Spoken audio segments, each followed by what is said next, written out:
नमस्ते। आज बात करते हैं एक ऐसे टॉपिक की जिसने ना पूरे भारत में सोशल मीडिया पे एक तरह से आग ही लगा दी है।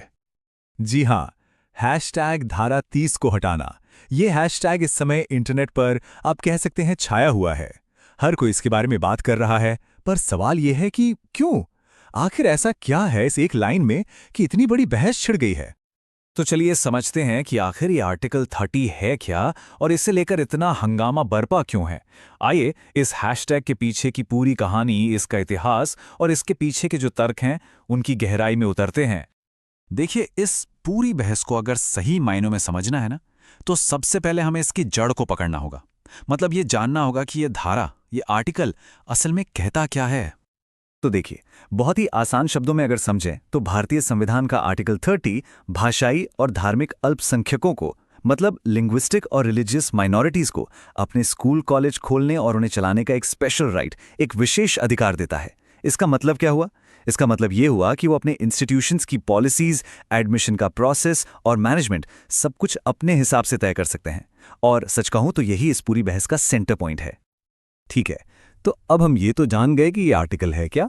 तो चलिए अब जरा टाइम में पीछे चलते हैं और इस विवाद की जड़ों तक पहुंचते हैं, जो आज़ाद भारत के शुरुआती दिनों के इतिहास में कहीं छुपी हुई हैं।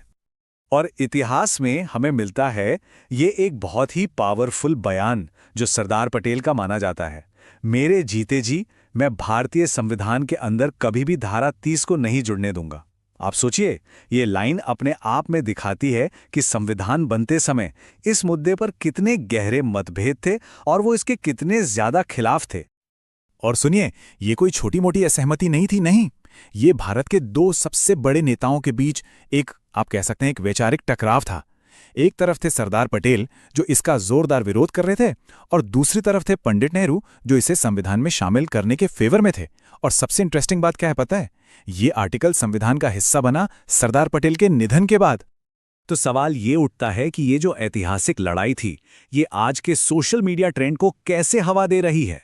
वो कौन से तर्क हैं, कौन से आर्ग्यूमेंट्स हैं जिनकी वजह से इसे हटाने की मांग इतनी जोर शोर से उठ रही है?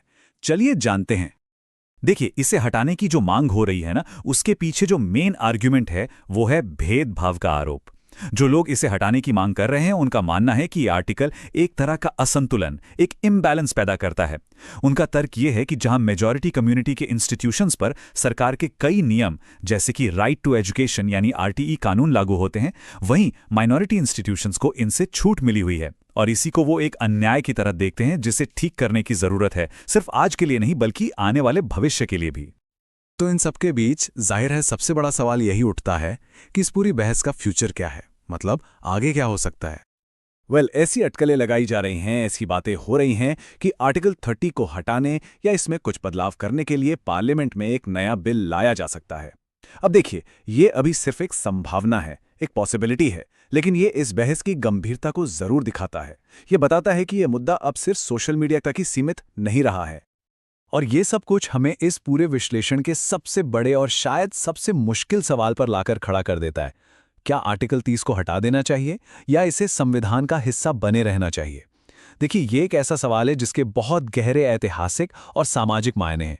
ये पूरी बहस अल्पसंख्यकों के अधिकारों और समानता के सिद्धांत के बीच एक बहुत ही महीन रेखा पर चलती है, और इसका नतीजा जो भी हो वो भारत के भविष्य पर एक गहरा असर जरूर डालेगा। और देखिए, यही वो एक सवाल है जो आज समाज को कहीं न कहीं दो हिस्सों में बांट रहा है। क्या ये अल्पसंख्यकों के लिए एक जरूरी संवैधानिक सुरक्षा है, या फिर ये उन्हें एक ऐसी खास सहूलियत देता है जो समानता के सिद्धांत के ही खिलाफ है? इस सवाल का जवाब ढूंढने के लिए ना हमें थोड़ा सा पीछे जाना होगा इतिहास में।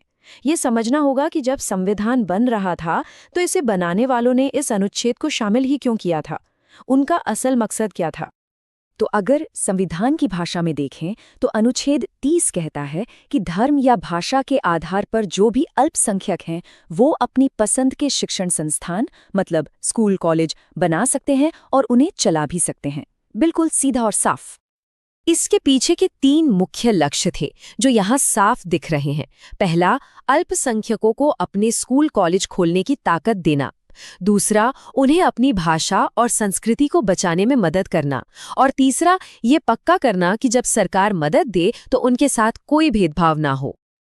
लेकिन हाँ, इसका सफर इतना आसान नहीं था। संविधान सभा में इस पर जबरदस्त बहस हुई थी।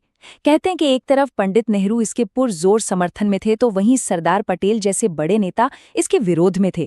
खैर, आखिर में इसे संविधान का हिस्सा बना लिया गया। चलिए अब इतिहास से निकलकर आज के दौर में आते हैं और समझते हैं कि जो लोग इसका विरोध कर रहे हैं वो आखिर कह क्या रहे हैं, उनके तर्क क्या हैं, क्योंकि इस पूरे विवाद का केंद्र यही है। ये स्लाइड पूरी बहस को एक नज़र में समझा देती है। देखिए, एक तरफ इसका मकसद था अल्पसंख्यकों को सुरक्षा देना, लेकिन आज आरोप लग रहा है कि ये उन्हें विशेष सुविधाएं देता है। एक तरफ उद्देश्य था संस्कृति को बचाना, पर अब कहा जा रहा है कि ये तो समाज में असमानता को बढ़ावा दे रहा है। और जो लोग इसका विरोध कर रहे हैं उनका सबसे बड़ा पॉइंट यही है।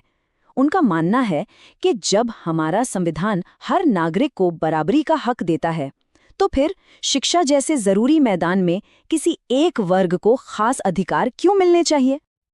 और ये सिर्फ कोई किताबी बहस नहीं है।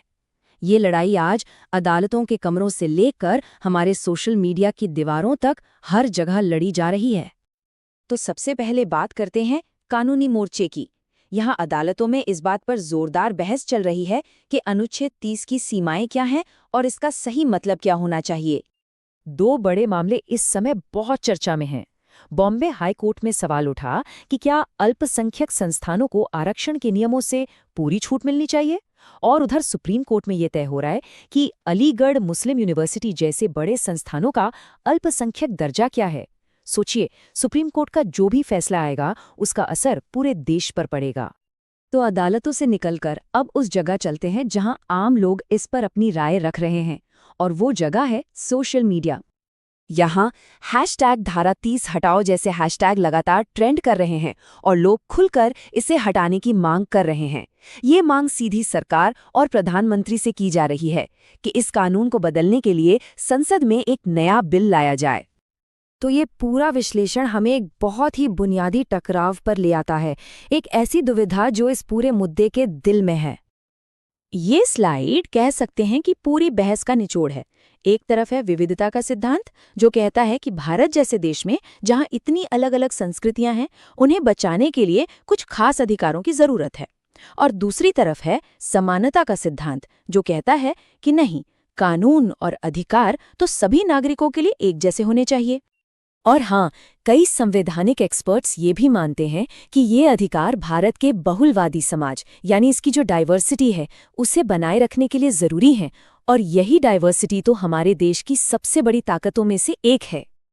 तो असल में मुद्दा ये नहीं है कि कौन सही है और कौन गलत, मुद्दा है संविधान के ही दो महान लक्ष्यों के बीच संतुलन बनाने की एक बहुत मुश्किल कोशिश।